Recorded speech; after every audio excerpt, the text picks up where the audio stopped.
Ngayong araw na ito ay pinagdiwang namin ang kaarawan ng aking ama.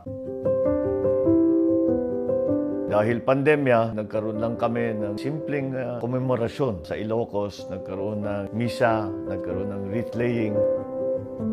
Marami na rin ang nagparating ng mga pagbati sa pamamagitan ng social media. Nagpapasalamat kami sa inyo sa patuloy ninyong paggunita sa kanyang alaala at legasiya. If there is one thing that I think clearly sets my father apart, it's that he had a very clear vision for our country. Malinaw na malinaw ang direksyon niya kung saan niya gusto dalhin ang bansa. Lagi niyang iniisip kung ano ba pinakamagandang tutunguan ng ating bansa sa 5 taon, sa 10 taon, sa 30 taon. Saan ba tayo patungo? Yun ang laging kanyang iniisip. He viewed his work as president as one of nation building, of building up our country to make it better. That is the motivation that I think we should return into our political system.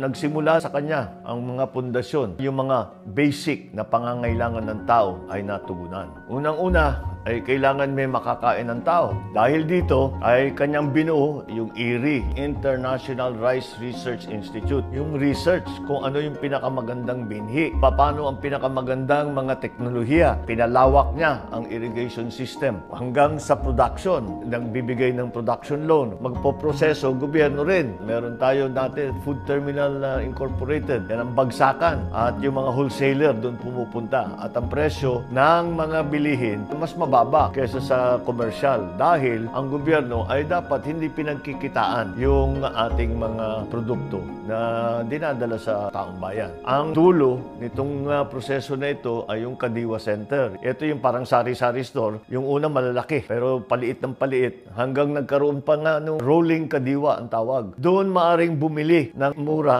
na pangangailangan na pang-araw-araw ng mga tao. Ganyan ang naging konsepto sa agrikultura noon. Pagtanim hanggang sa naging pagkain, tinutulungan ang magsasaka natin ng ating pamahalaan. Iyon ang ating pwedeng gawing modelo sa darating na panahon pag pinalakas uli natin ang ating agrikultura. Marami nagsasabi na yung panahon ng aking ama ay ang golden age of infrastructure development dahil talaga ito ay naging napakalaking prioridad ng ating pamahalaan. Dahil sa pag-uunawa na ang ekonomiya ay umaasa sa infrastruktura. Dahil kailangan ang ekonomiya ay umaabot sa lahat kahit sa kasuluk-sulukan. Walang maiiwanan. Hindi pwedeng Maynila lamang ang umuunlad. Ang pinakamagandang halimbawa dyan, yung Pan-Philippine Highway. Apari hanggang Hulo, ang sa lagi nilang sinasabi, para pinagdugtong ang Luzon, ang Visayas at sa Mindanao para talagang nararamdaman natin na buo ang Pilipinas, nag-iisa. Habang naman dumadami yung infrastruktura, kailangan mag-industrialize para mas gumanda ang hanap buhay, mas malaki ng ating mga negosyante dito sa Pilipinas. Kaya't ipinagsama na yan yung energy development. Nagtayo ng mga malalaking dam na ginagawang hydroelectric plant. Tayo ang isa sa mga nangunguna sa geothermal production ng power. Hanggang ngayon, kasama dun sa pagdagdag ng power ay yung rural electrification. Lahat na malalayo ay inaabot pa rin ng kuryente. Kaya naglagay tayo ng mga submarine cable mula sa Visayas hanggang sa Mindanao. Naging mataas ang electrification natin, nasa 90+% tayo.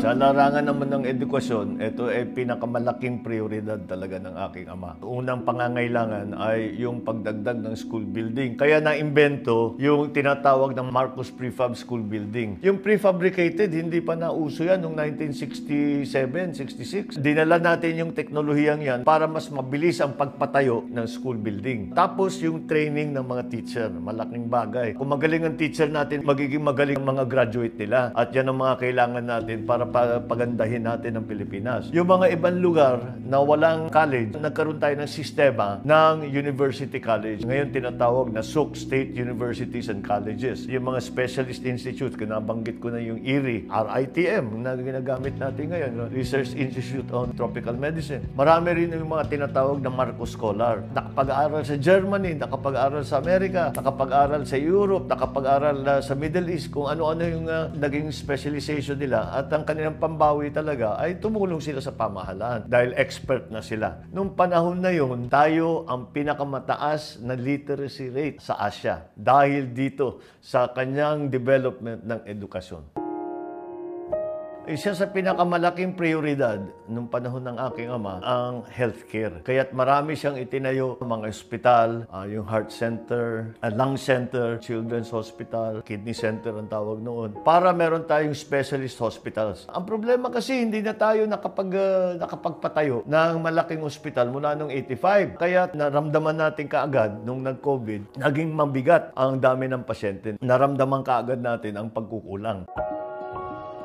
Itong mga basics nito ay tinatamaan ngayon dahil sa pandemya. Yung ating food security, sino bang aakala na ang Pilipinas mag-i-import ng galunggong? Yung infrastructure natin ngayon, kailangan na nating idagdag dyan yung ating digital infrastructure. Ito yung mga bagong highway. Dahil totoo naman, yung ating mga buhay ay naging dependent na sa infrastruktura ng internet. Sa energy naman, may balita na tayo na nagkaka-brown out. Kaya kailangan makahanap tayo ng bagong panggagalingan ng ating kuryente. Isama na rin natin dyan yung mga bagong teknolohiya, yung mga windmill, kagaya dun sa amin sa Ilocos Norte, solar power. Lahat yan ay kailangan pag-aralan para madagdagan ang supply natin. Ngayon, na nandito ang pandemya, kailangan natin baguhin ang buong sistema ng edukasyon. Napakahirap nitong pagbabago na dinadanas natin dahil sa pandemya. Higit sa lahat ay kung paano natin haharapin ang pandemya, baka maulit pa. Paghandaan na natin, patibayin ang ating mga research institute, mga scientifico. Kailangan natin magtayo ulit ng mga ospital.